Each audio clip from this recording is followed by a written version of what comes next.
This is a map of the Caspian Sea. Historically quiet, these waters have become a vital transit route for military logistics, connecting Russia and Iran. Like a conveyor belt, Iranian drones head north to restock Russia, while Russian equipment heads south to Tehran. That quiet transit route was violently interrupted. Ukraine successfully struck a Russian cargo ship carrying those weapons, resulting in a massive explosion. Kyiv didn't try to hide this operation. President Volodymyr Zelensky proudly claimed full responsibility for the strike in front of the entire world. Admitting to this attack shatters the unspoken rules of the Caspian Sea arms trade. Until now, the waters between Russia and Iran were considered a safe, untouchable corridor for covert military shipments.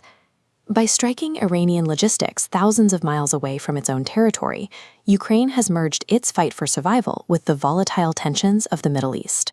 On the surface, Kyiv argues business simple retaliation. During the first year of the war, Iran supplied thousands of those Shahed drones to Russia, which were then used to devastate Ukrainian cities. The actual strategy goes much deeper. Ukrainian intelligence claims they are currently monitoring massive Russian satellite networks operating in the region. This orbital view shows the Persian Gulf, where Ukraine asserts those Russian satellites are actively providing high-resolution imagery to Iran. Tehran then uses that data to precisely target United States military bases across the region. Zelensky is using this intelligence to make a direct pitch to Washington. He wants to prove that Russia and Iran are not running separate campaigns, but are operating together as a single, unified adversary. By exposing this cooperation, Ukraine expects a specific reward. They want the U.S. and its allies to finally authorize the use of Western long-range missiles to strike targets deep inside Russian territory. Ukraine is treating a localized maritime strike as geopolitical leverage. They are taking a massive risk in the Caspian Sea, specifically to unlock heavier Western arsenals for their own front lines. Tehran issued a furious diplomatic response to the sinking of their cargo. The Iranian foreign minister took to public channels to launch aggressive rhetoric directly at Kiev.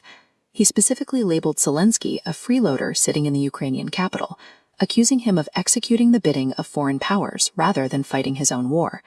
Iran's core accusation is highly specific. They believe Ukraine did not plan or execute the Caspian Sea strike on its own, but acted on direct orders from Israel. The logic behind this theory claims Israel is using Ukraine to spring a geopolitical trap designed to drag the United States and the European Union into a much wider Middle Eastern war.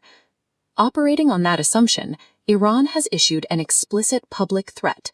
They declared they will not leave the issue closed without retaliating directly against Ukraine with military force. Ukraine sees the boat strike as a way to get better weapons. Iran views it as a conspiracy that requires immediate military escalation. Both mindsets are dragging the two nations toward a direct collision. If Iran follows through on its threat, the immediate trigger would be launching their massive arsenal of long-range ballistic missiles, striking the Ukrainian capital of Kyiv directly. A direct strike by Iran on European soil would represent an unacceptable expansion of the war. The United Kingdom, which has repeatedly warned Tehran against deeper involvement, would face massive pressure to neutralize Iranian assets in defense of Ukraine. France maintains a similar posture regarding regional security. Seeing Middle Eastern missiles fall on European territory could trigger a mobilization of French naval power to contain the threat at its source. The chaos wouldn't stay contained to Europe. Neighboring nations like Saudi Arabia, Jordan, and Israel could use the breakdown in regional security to launch their own offensives against Iran. A single Iranian missile aimed at Ukraine instantly fractures into a multi-continent conflict, pulling the militaries of Europe, the Middle East, and nuclear superpowers into a massive overlapping war. A war of that scale stops the flow of physical goods. Military mobilization across the Middle East and Europe would instantly paralyze international shipping and global trade routes. The immediate consequence of that instability is a severe and uncontrollable spike in the global price of crude oil. For neutral nations like India, that price spike translates into a crushing financial burden. The country would be forced to spend billions of extra dollars just to maintain its basic energy imports. Those are billions of dollars pulled directly away from urgent domestic needs.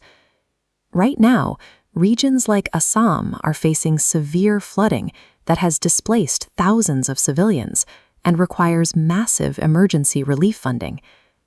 Paying inflated prices to secure energy during a foreign war heavily drains the national budget away from critical domestic infrastructure and crisis management. In a hyper-connected global economy, the ripple effects from a single sinking in the Caspian Sea reach the energy budgets and disaster relief funds of neutral nations thousands of miles away. If you value clarity over chaos, explore more on Clear Lens X.